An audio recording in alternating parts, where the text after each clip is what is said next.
மற்ற கட்சியில் இருக்கிற உட்கட்சி பூசலை எல்லாம் கவனிக்கிறத விட்டுட்டு முதல்ல உங்க கட்சியில இருக்கிற உட்கட்சி வெளிக்கட்சி பூசலை எல்லாம் கவனிங்க அப்படின்னு அதிமுக முன்னாள் அமைச்சர் ஆர்பி உதயகுமாருக்கு எதிராக பல்வேறு தரப்பினரும் சமூக வலைதளங்கள்ல விமர்சனம் பண்ணிட்டு வராங்க. அப்படி ஆர்பி உதயகுமார் வெளியிட்ட வீடியோ தான் என்ன? உதயநிதி ஸ்டாலின் பெயரை எதுக்கு தனியா குறிப்பிடணும்? கடந்த அதிமுக ஆட்சி காலத்துல அமைச்சரா இருந்தவர் தான் இந்த ஆர்பி உதயகுமார். இப்போ சட்டமன்ற எதிர்க்கட்சி தலைவரா பதவியில் இருக்கார். இந்த நிலையில தான் துணை முதலமைச்சர் உதயநிதி ஸ்டாலின் பத்தி விமர்சனம் பண்ண ஒரு வீடியோவை வெளியிட்டிருந்தார். அந்த வீடியோவில் தமிழ்நாட்டுல மன்னர் ஆட்சி நடக்குதுன்னு உதயநிதி ஸ்டாலின் தனக்கு கட்சியில முக்கிய பதவி கொடுக்கணும்னு அழுத்தம் கொடுத்ததாவும் இதனால திமுகவுல உட்கட்சி பூசல் இருக்கிறதாவும் ஆர்பி உதயகுமார் பேசியிருந்தார். இது திமுகவினரிடையே கொந்தளிப்பை ஏற்படுத்தினுச்சு.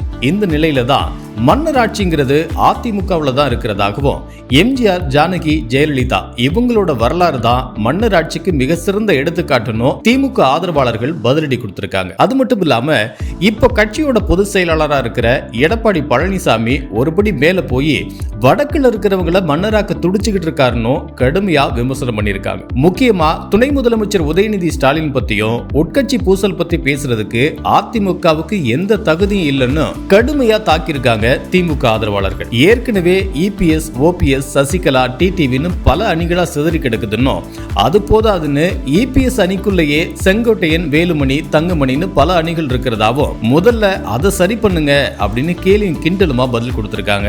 இது மட்டும் இல்லாம உதயநிதி ஸ்டாலின் மக்களால தேர்ந்தெடுக்கப்பட்டு இந்திய அரசியலமைப்பு சட்டத்தின்படிதான் துணை முதலமைச்சர் ஆகியிருக்காருன்னு, குறிப்பா கட்சி தலைவருக்கு முதலமைச்சருக்கு எல்லா வகையிலையும் உறுதுணையா இருக்கிறதாவும் அடுத்த தலைமுறைக்கு கட்சியை வழிநடத்திட்டு வரதிலையும் சிறப்பா செயல்பட்டதாகவும் பதிலடி கொடுத்திருக்காங்க. சோ திமுக கூட அதிமுகவை கம்பேர் பண்றது முட்டாள்தனமான செயல்னு பல பேர் விமர்சனம் பண்ணிருக்காங்க. அடிக்கடி வீடியோ மூலமா சமூக வலைதளங்களை வலம் வந்துட்டு இருக்க ஆர்பி உதயகுமாரோட இந்த கருத்துக்கு திமுக உள்ளிட்ட பல்வேறு தரப்பினரும் எதிர்கருத்துக்களை தெரிவிச்சிட்டு வராங்க. அது மட்டும் இல்லாம சமீப காலமா அதிமுகவில் நடந்த சம்பவங்களை பதிவிட்டு பல பேரும் அதை சமூக வலைதளத்துல வைரல் ஆக்கிட்டு வராங்க.